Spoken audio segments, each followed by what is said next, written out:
Ar-ridha biqada'illah, ridha dengan apa yang telah Allah tetapkan.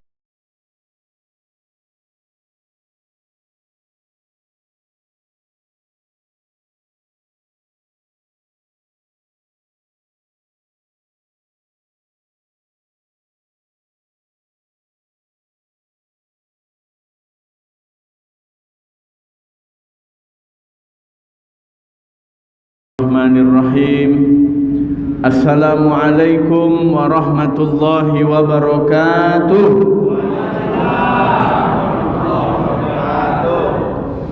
Alhamdulillah, alhamdulillahilladzi bi ni'matihi tatimmus shalihat.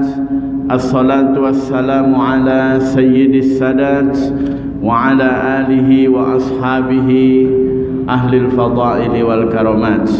Subhanaka la ilma lana illa ma 'allamtana innaka antal alimul hakim.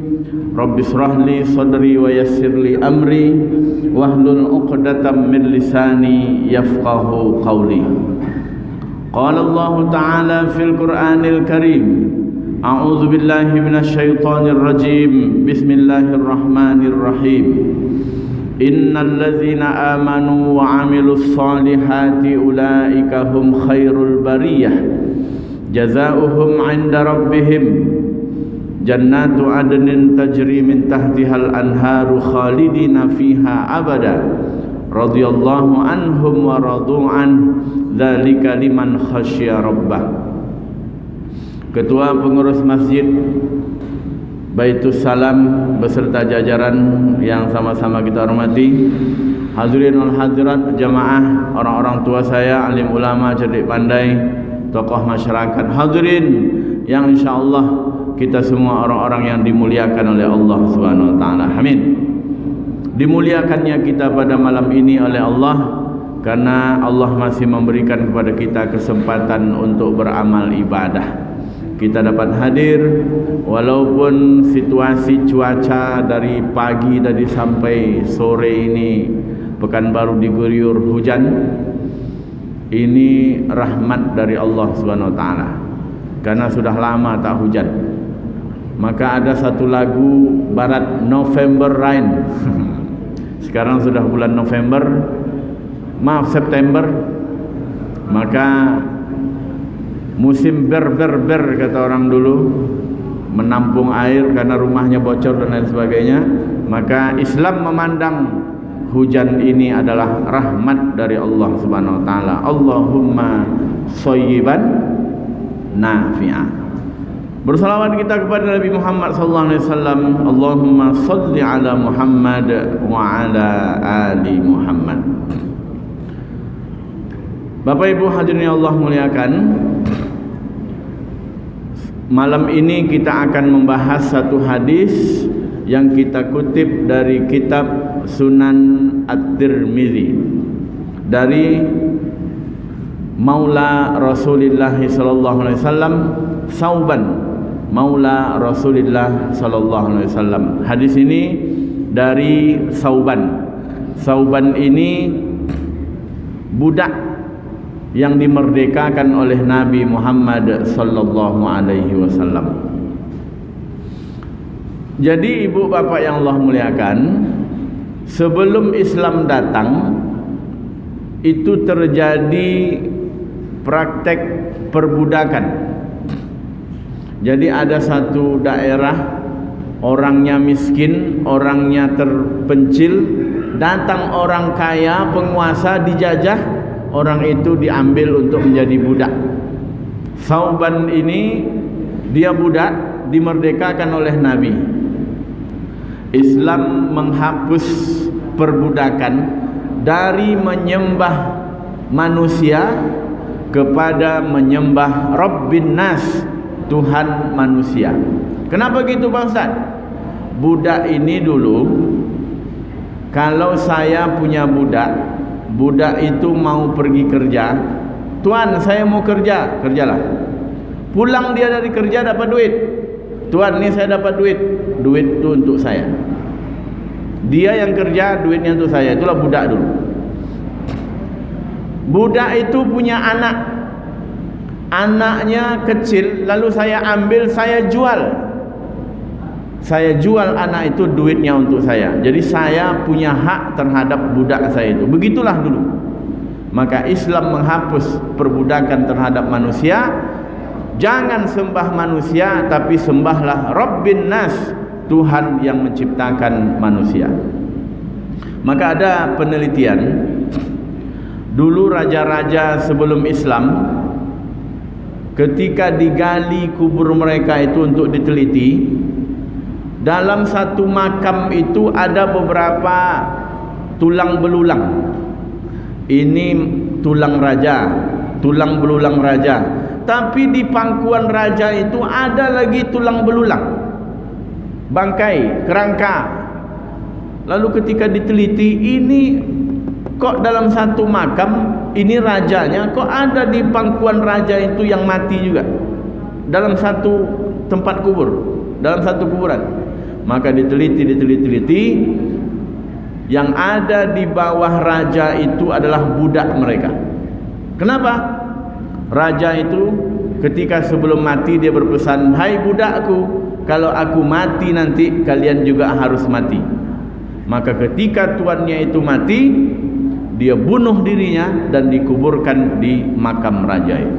Begitulah dulu Islam menghapus. Bilal bin Abi Rabah, Bilal itu budak dari Nubia. Nubia itu perbatasan antara Mesir dengan Sudan. Mesir, Sudan, ini Nubia. Bilal dari situ. Nah, Bilal ini mendengar ada Nabi Muhammad membawa agama Islam, dia suka, dia ikut. Tapi oleh tuannya dilarang. Maka dia dicambuk, dia dipukul, diikat tangannya, ditarik pakai kuda tadi lari kencang sehingga dia berguling-guling di padang pasir, disiksa. Jangan ikut agama Muhammad. Tapi dia tetap asyhadu an la ilaha illallah wa asyhadu anna Muhammadar Rasulullah. Sampai satu azab dia yang kalau kita ingat cerita ustaz-ustaz dulu, diletakkan batu panas yang ada di padang pasir itu, diletakkan di dadanya sehingga dia sesak napas. Tapi dia tetap menyembah kepada Allah Subhanahu wa taala. Datang Abu Bakar As-Siddiq, nampak Bilal disiksa itu, apa kata Abu Bakar? Aku bayar Bilal ini 10 ekor onta dan dia bebas. Ketika Abu Bakar berjalan dengan Bilal, apa kata Umar? Haza sayyiduna a'taqa sayyidana. Ini sayyidina Bilal dimerdekakan oleh sayyidina Abu Bakar. Abu Bakar kulit putih, Bilal kulit hitam. Tapi karena mereka sudah tidak budak lagi, Bilal sudah tidak budak lagi, derajat mereka sama. Apa maknanya? Bilal ini nama orang, tugasnya muazzin Nabi, tukang azan. Jadi Bilal dengan muazzin beda. Siapa Bilal? Bilal itu nama orang, tugasnya muazzin. Nah, sama dengan Nelson Mandela almarhum. Dia mendapatkan penghargaan dari PBB karena apa? Dia membebaskan budak-budak Afrika yang dijadikan budak oleh Inggris, sehingga dia dapat penghargaan. Kenapa? Dulu jual beli manusia jadi budak manusia itu dulu ada di Afrika. Datang Nelson Mandela. Nelson Mandela tahun 80-90, Nabi Muhammad 1400 tahun yang lalu. Nah, itu kita sedikit bercerita tentang Thauban, budak yang dimerdekakan oleh Nabi Muhammad SAW. Apa kata Thauban? Man qala hina yumshi, siapa yang mengatakan kalimat ini ketika sore hari. Apa kalimatnya? Raditu billahi rabbah wa bil islami dina wa bi Muhammadin nabiyya wa rasula. Dalam hadis ini wa bi Muhammadin nabiyya haqqat 'alallahi ayyardiyahu, benarlah berhak Allah meridhai orang yang mengucapkan itu. Kapan sorenya Pak Ustaz? sorenya itu sesudah asar, sebelum maghrib atau sesudah maghrib. Sekarang kita ucapkan. Apa kalimatnya? Raditu billahi rabba wa bil islami dina wa bi Muhammadin nabiyya haqqat 'ala Allahi ayyardiyahu. Allah berhak meridhai orang itu. Sekarang ibu bapak saya yakin sudah mengucapkan kalimat itu. Baca zikir petang itu bacaan, baca zikir pagi itu dibaca. Tapi pertanyaannya, paham tak dengan yang dibaca? Sama dulu emak saya, waktu saya masih SD, emak saya baca Yasin. Saya sekolah pondok, pulang pondok saya tengok emak saya masih baca Yasin. Saya kuliah, pulang kuliah emak saya masih wirid Yasin, baca Yasin. Lalu saya tanya, mak ngerti Yasin tu mak yang mak baca? Apa jawabnya? Ulun ang lahir dia lah baca Yasin. Itu dalil kalau tak bisa menjawab. Langsung marah dia kan. Jadi tak ada perubahan karena dia membaca tapi tak ngerti apa yang dia baca. Yang berubah dari mak saya itu apa? Yang berubah itu adalah baju kostum wirid Yasinnya itu berubah-ubah. Tahun ini warna kuning, tahun besok warna putih. Yang berubah itu. Cuma dia paham dengan Yasin yang dia baca. Wallahu ta'ala alam. Maka malam ini kita ingin menanamkan pemahaman, bukan hanya sekedar kita baca, mulut mengucap, hati ditanamkan keyakinan di situ sehingga tercermin ke dalam perbuatan sehari-hari. Maka dalam syarah hadis ini dijelaskan oleh pensyarahnya, makna raditu billahi rabbah, aku ridha Allah sebagai Tuhan, itu maknanya adalah ar-ridha biqada'illah, ridha dengan apa yang telah Allah tetapkan kepada kita. Ar-ridha biqada'illah, ridha dengan apa yang Allah tetapkan itu babullahil a'zam, pintu kemuliaan dari Allah. Kalau ingin mendapatkan kemuliaan dari Allah, maka kita harus ridha dengan apa yang telah Allah tetapkan.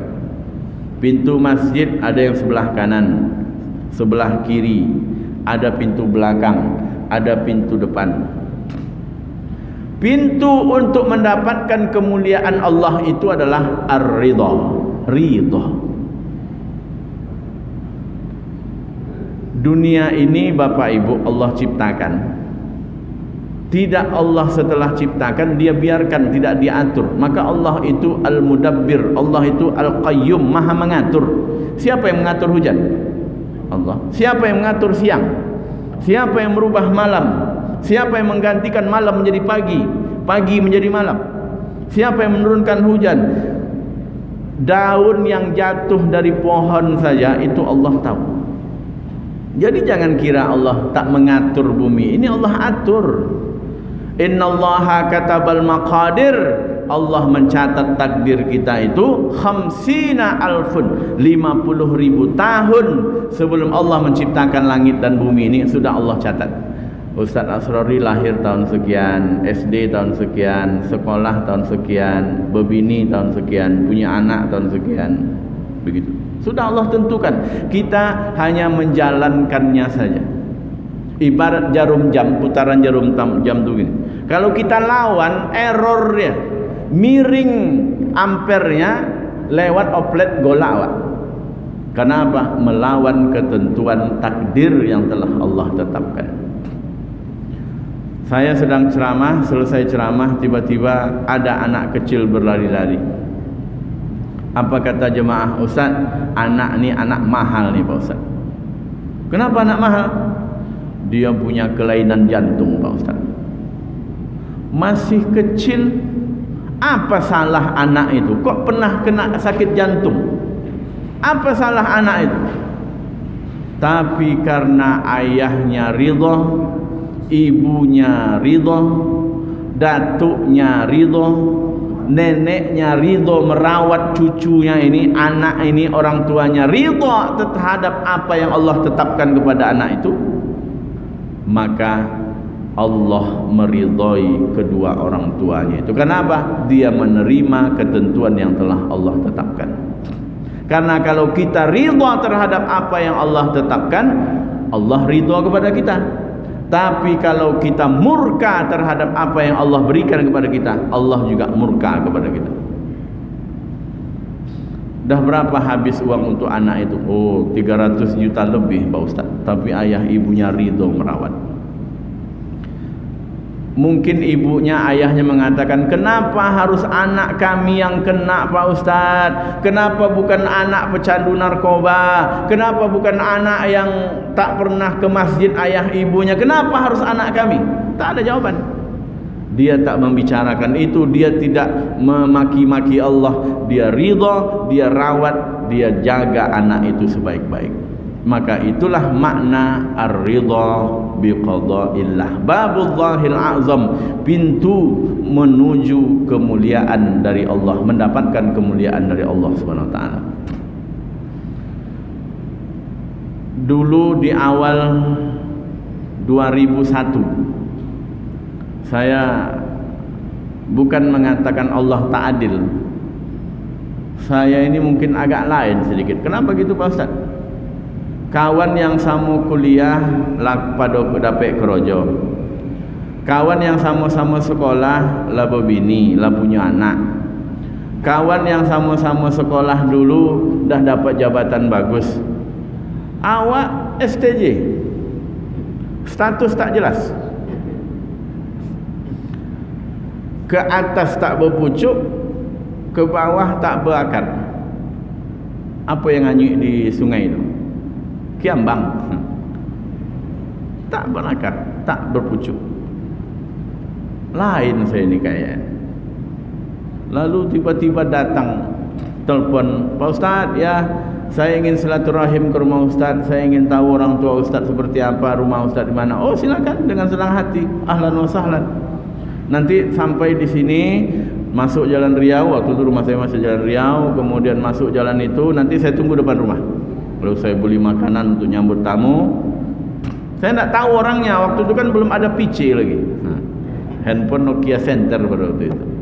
Lalu dia sampai, mana orangnya saya tidak tahu, wajahnya tidak tahu. Ketika buka pintu mobil, dia tak bisa turun sendiri, harus dipapah, harus dibantu. Kenapa? Kakinya lumpuh. Ketika dia ketemu, wajahnya ceria, senang, bahagia. Saya bantu turun, dudukkan di kursi roda, masuk ke rumah, ketemu dengan orang tua. Wajahnya bersih, bercahaya, tenang, bahagia, ketawanya lepas walaupun kakinya. Seolah-olah saat itu Allah mengatakan, hai Ustaz Asrori, engkau baca buku tentang ridha, engkau baca hadis tentang ridha, engkau ceramah tentang ridha, tapi engkau tak ridha terhadap apa yang aku berikan. Dia ridha. Pergi kami ke masjid subuh, pulang dari masjid, saya dorong dia pakai kursi roda, saya kira dia tidur lagi. Rupanya enggak. Subhanallah, subhanallah, subhanallah, sampai menjelang matahari terbit baca Al-Quran. Saya rasa terpukul saat itu. Kakinya lumpuh, badannya tak sempurna, tapi dia ridho dengan apa yang telah Allah berikan kepada dia.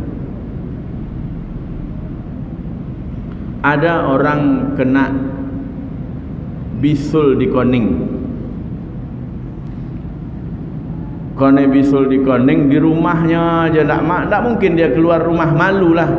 Bisul di koning, marah dia kepada Allah, ngapulah Allah ke dia ginya ambo bisul di koning pula tu tak bisa keluar ke mana-mana. Nampaknya kawannya hilir mudik. Wah enak lah ya nak ada bisul, dan tengok bisul di koning malu kan kata. Apa kata kawan yang hilir mudik tadi? Aden kau tadi hilir mudik, kau nak bisa duduk. Dia apa? Bisul dan dipantat kan. Jadi orang yang wajahnya bersih ceria ini bukan tak ada masalah, ada masalah. Cuma dia ridho. Jadi jangan kira orang-orang yang wajahnya ini cerah ceria ini tak ada masalah. Ada masalah, cuma dia ridha. Itu yang saya maksud. Jadi Bapak Ibu yang Allah muliakan, makna ridha itu adalah ar-ridha biqada'illah. Karena apa yang kita jalani dalam hidup ini sudah dicatat oleh Allah, kita hanya menjalaninya saja. Kalau kita ridha, Allah ridha. Kalau kita murka, Allah murka. Man lam yasbir ala balai, siap dalam hadis qudsi, siapa yang tak sabar terhadap musibah yang aku berikan, walam yardha ala qada'i, dia tidak ridha terhadap apa yang aku berikan, kata Allah, fal yakhruj min tahtas samai, keluar dari langitku ini, kata Allah. Langit Allah ciptakan 7 lapis. Mau langit mana lagi kita cari? Kalau langit-langit masjid kita diusir kita dari masjid ini, kita bisa cari masjid lain. Baitur Rahman ada, Sabiul Jannah ada. Tapi kalau sudah langit Allah yang disuruhnya kita keluar, mau kemana kita? Walam yardha ala qada'i, tidak ridha terhadap qada yang aku berikan, kata Allah. Falyatlab rabban siwaya, cari Tuhan selain aku, kata Allah. Tuhan mana lagi yang kita cari? Ada seorang perempuan di Mekah, orang Quraisy, kafir Quraisy, meninggal anaknya. Ketika meninggal, datang Nabi Muhammad takziah, Bu, sabar ya Bu, ini takdir dari Allah, Ibu ridho ya Bu. Apa kata perempuan itu? Pergi engkau tak merasakan apa yang dirasakan oleh orang tua yang ditinggal pergi oleh anaknya, anak meninggal. Aku senang sedih, kau tak merasakan apa yang kurasakan. Nabi Muhammad pergi. Lalu datang seorang sahabat, Bu, tahu tak ibu yang ibu usir tadi? Enggak, itu Nabi Muhammad, Bu. Itulah parahnya orang kafir Quraisy. Nabi diusir, apalagi ustaz, paling disipak. 2-3 hari setelah itu dia datang ke rumah Nabi. Apa kata ibu itu? Maaf ya Rasul, aku tak tahu kalau yang datang itu engkau. Lalu apa kata Nabi? Innamas sabru fi sadmatil ula, sabar itu pada hentakan, pada bentakan yang pertama. Ketika terjadi yang tidak kita inginkan itu, sabar kita, disitulah letak sabar itu, letak ridha itu. Maka Bapak Ibu hadirin Allah muliakan, kita baca raditu billahi robba, maknanya ridha terhadap apa yang telah Allah berlakukan kepada kita. Karena dengan ridha itu, maka ridha Allah akan turun kepada kita.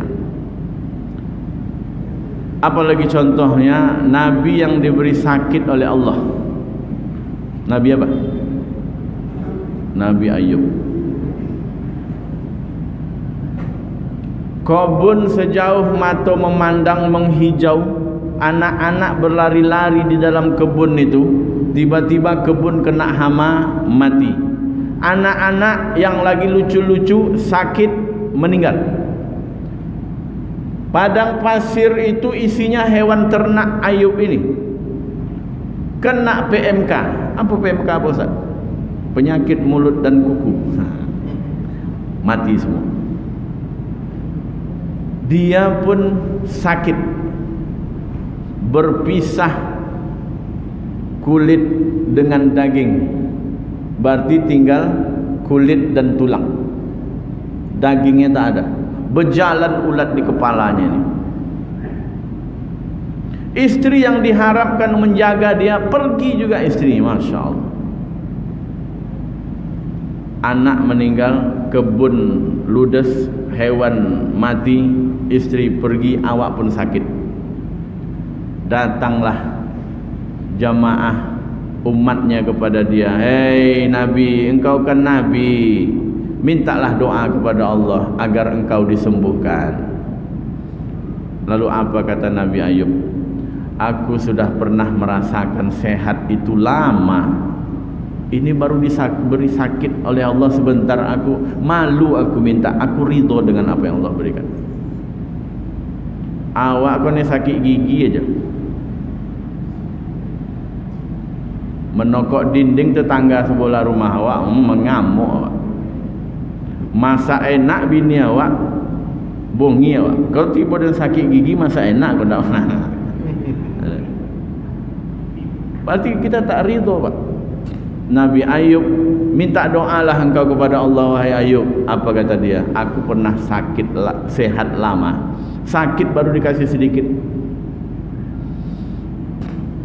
Anak-anakmu, wahai Ayub, mintakanlah kepada Allah lagi. Apa kata Nabi Ayub? Aku pernah punya anak, sekarang diambil oleh Allah lagi, aku ridha. Kebun-kebunmu, wahai Ayub, aku pernah punya kebun sejauh mata memandang, sekarang Allah ambil, aku ridha. Hewan ternak, aku ikhlas, aku ridha. Lalu apa doa? Bukan doa sih yang diucapkan oleh Ayub itu. Rabbi anni massaniyad dur wa anta arhamur rahimin. Ya Allah, aku sakit, Engkau Maha Pengasih, Maha Penyayang. Ayub contoh nabi yang ridha, diberi ujian oleh Allah Subhanahu wa taala. Dia ridha, maka dia termasuk nabi yang amat dimuliakan, diceritakan oleh Allah dalam Al-Qur'an. Kenapa? Karena dia ridha. Bapak pernah solat di belakang masjid, di belakang kantor gubernur. Di situ ada, saya pernah ceramah khutbah situ, ada abang-abang itu. Dia selalu duduk di pinggir, nengok kita ceramah, asal kita nengok ke dia senyum dia. Selesai ceramah saya hampiri, apa kabar bang? Alhamdulillah sehat. Lalu dia buka kakinya. Maaf cakap, bukan maksud menceritakan kekurangan orang. Tak ada kaki, no, kontok. Berjalan dia pakai skateboard tu. Tapi wajahnya ridha, senyumnya tulus, orangnya baik. Kenapa? Karena dia ridha terhadap apa yang Allah. Tak ada kaki. Datang kawannya, bang, kuliah dah selesai bang. Rupanya sedang kuliah S1 pula, dalam keadaan keterbatasan itu.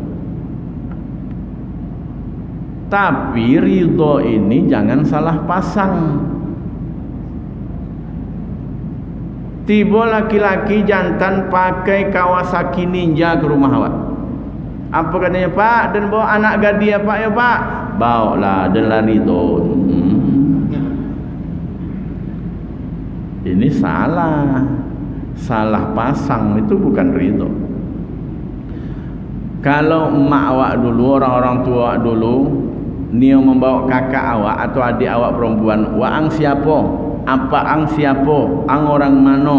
Enak aja ang bawa anak dan bukan anak ayam bawa. Panggil apa ama ang sih kalau? Enak aja ang bawa anak dan. Dulu gitu. Sekarang entah ndaklah putui kaji ridhonya Allah alam lah. Tak ridho itu, tak boleh. 3 bulan sudah tu pulanglah. Bu, Pak, ini anak bapak udah 3 bulan. Bapak tak boleh marah, bapak harus ridho. Di Baitul Salam kan kemarin kaji tentang ridho.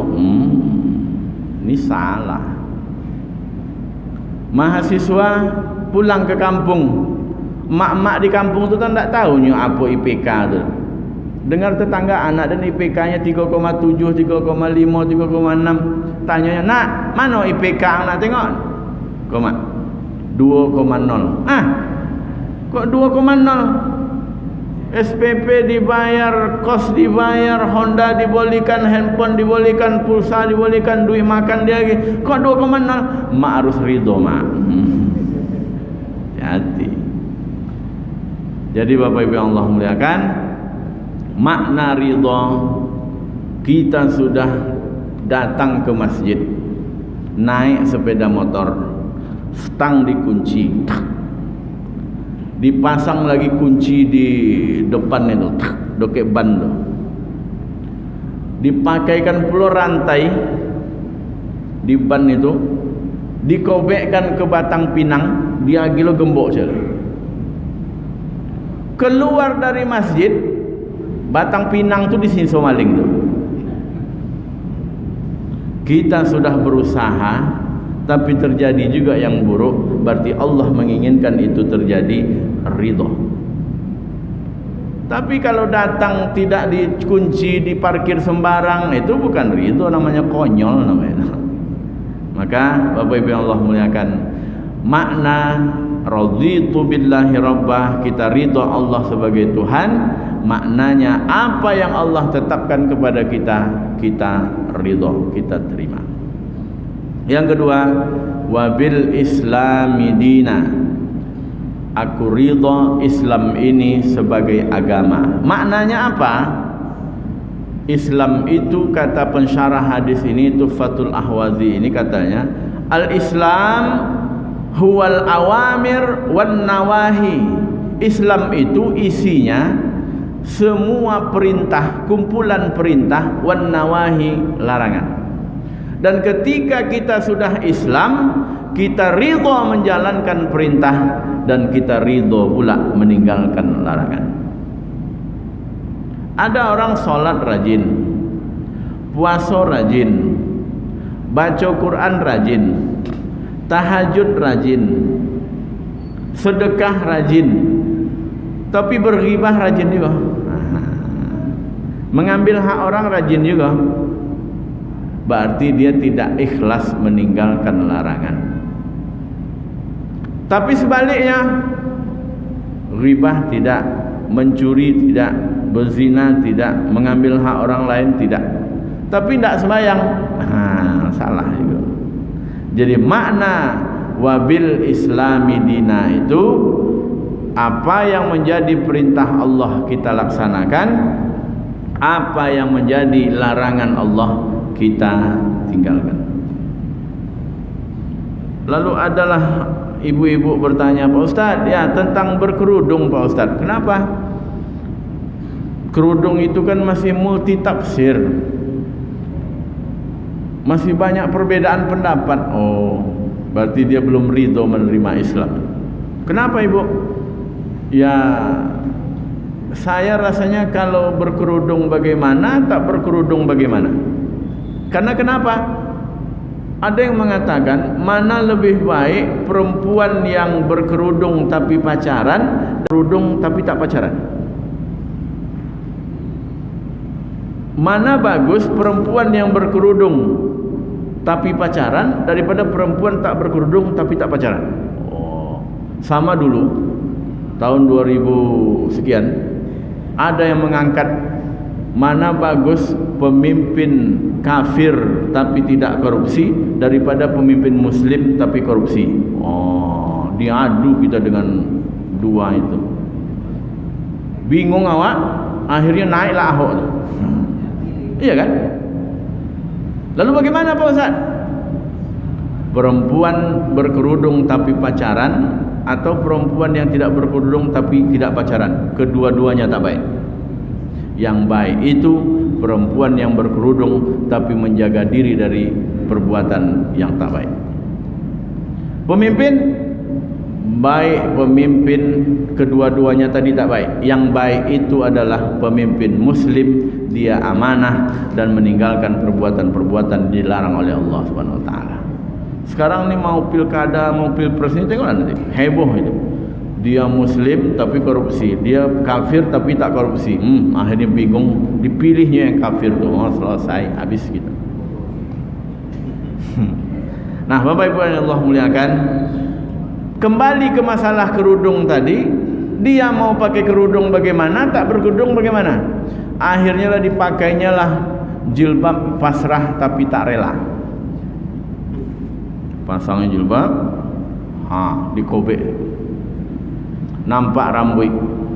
Jilbab tu panjang lah, dikobeknya dikeknya ke leher. Poi ke berolek pesta, ikolah tak kobek kau. Nengok ke kanan nak sampai lagi kan.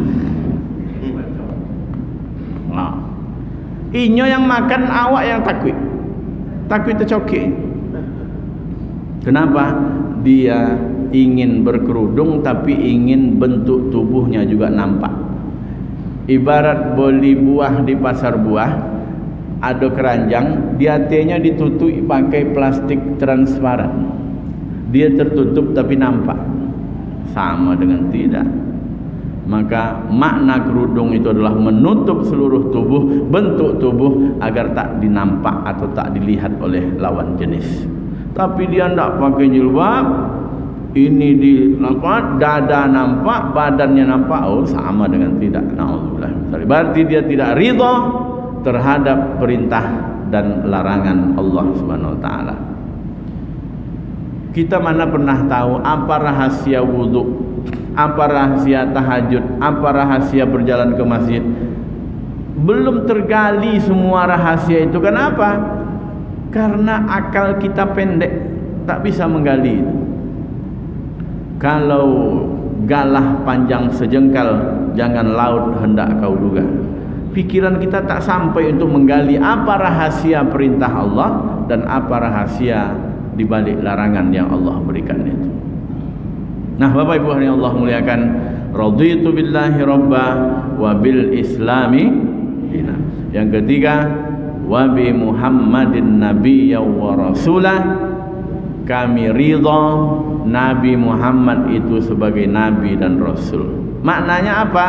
Kata pensyarah hadis ini, kita menerima Nabi Muhammad itu dari apa yang dia bawa, yang dia ceritakan tentang hal gaib yang diceritakan oleh Nabi itu, kita percaya dan kita terima. Ada yang tak menerima Nabi Muhammad, Ustaz? Ada. Orang Yahudi tak menerima Nabi Muhammad. Tumpuknya satu, Ibrahim. Ibrahim ini ada dua turunannya. Pertama Ismail, yang kedua Ishak. Ismail ini cucu cicitnya sampailah kepada Nabi Muhammad. Ishak, Yakub, Ayub sampai ke bawah Yahuda. Inilah yang cikal bakal agama Yahudi. Orang Yahudi tak mau menerima Nabi Muhammad karena dia dari Quraisy, yang dia mau dari Yahudi. Sama dulu ada orang yang kuliah di jurusan filsafat. Mereka tak menerima. Kenapalah Allah menerima Nabi Muhammad tak pandai baca tulis, orang miskin? Kok Nabi Muhammad yang diangkat Allah? Kenapa bukan Aristoteles? Dia kira pengangkatan Nabi itu pakai fit and proper test seperti mengangkat anggota dewan. Itu hak prerogatif Allah Subhanahu wa taala. Makna menerima Nabi Muhammad itu, karena ada juga orang tak menerima Nabi Muhammad. Dulu UU Hamidi dalam buku pengislaman suku Sakai, orang Sakai itu tak menerima Nabi Muhammad. Dia bilang Nabi Muhammad itu orang hebat. Dia menerima Nabi Muhammad dari orang Sakai saja. Kalau begitu orang Jawa tak mau menerima Nabi Muhammad dari orang Quraisy. Dia mau menerima Nabi itu dari orang Jawa, pakai belangkon. Kejawen kata orang itu. Ada itu Ustaz? Ada. Tapi sekarang dah mulai. Islam itu sudah mulai masuk ke dalam hati orang-orang Jawa itu. Kalau begitu nanti orang Melayu tak mau menerima Nabi dari orang Quraisy.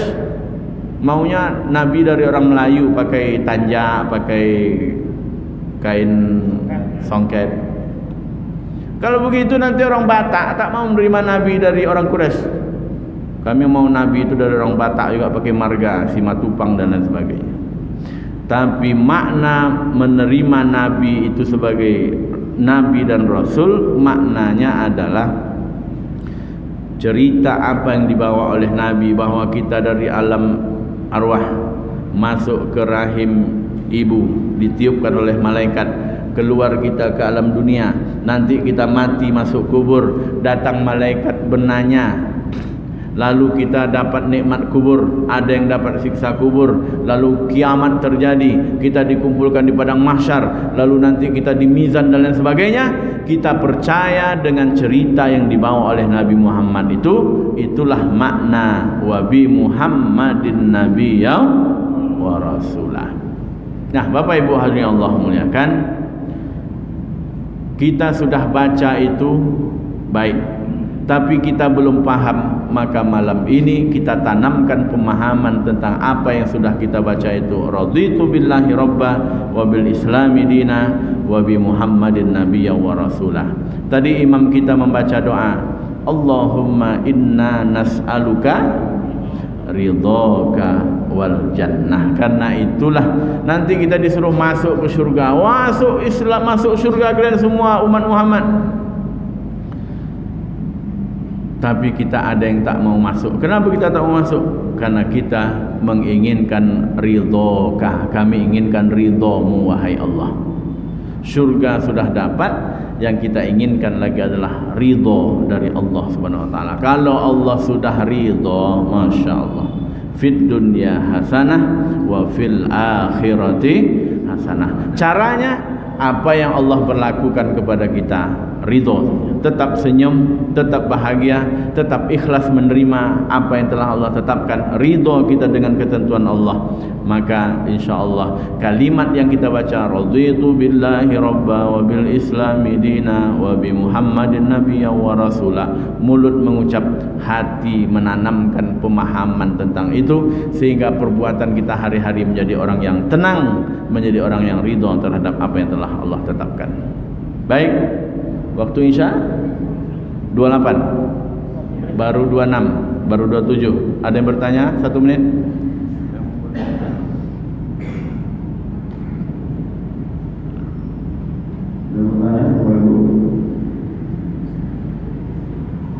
Diam itu 2 kemungkinan.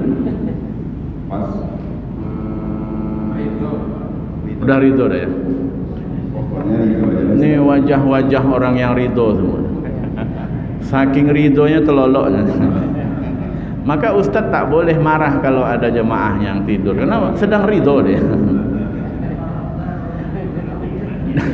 Dia tinggalkan rumah untuk ke masjid, ridho.